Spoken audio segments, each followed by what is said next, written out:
Menjelang datangnya bulan suci Ramadan, keluarga besar Aceh Tamiang atau Ikmat menggelar silaturahmi sekaligus perpisahan dengan tokoh Ikmat Letkol Zulfikar yang pindah tugas ke Bandung.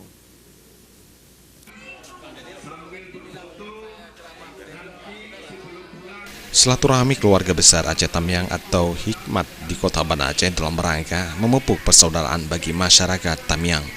Acara tersebut berlangsung di salah satu kafe di kawasan Lamnyong yang dihadiri seluruh keluarga Hikmat dari berbagai profesi, tokoh masyarakat, pemuda hingga mahasiswa Hikmat di kota Banda Aceh, sekaligus menyambut bulan suci Ramadan dan pelepasan tokoh masyarakat Tamiang, Letkol Zulfikar yang pindah tugas ke Bandung, Jawa Barat. Saya rasa sangat terasa bagi masyarakat kita yang dulunya masing-masing, tapi dengan ada Hikmat ini menjadi suatu forum yang bisa menambah kebersamaan kita.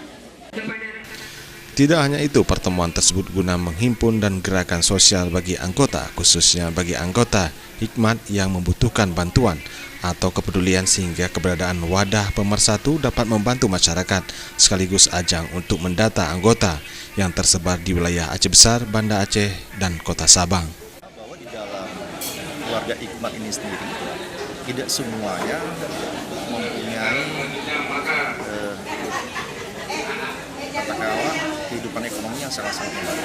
Nah, di dalam bulan Ramadan ini kita juga berupaya nanti mencoba menyantuni ya, terutama sekali kepada keluarga Hikmat yang ada di dalam, dan kita juga nanti berharap mudah-mudahan kita juga bisa mendekatkan kontribusi kepada masyarakat lain selain daripada warga Hikmat. Itu yang paling penting.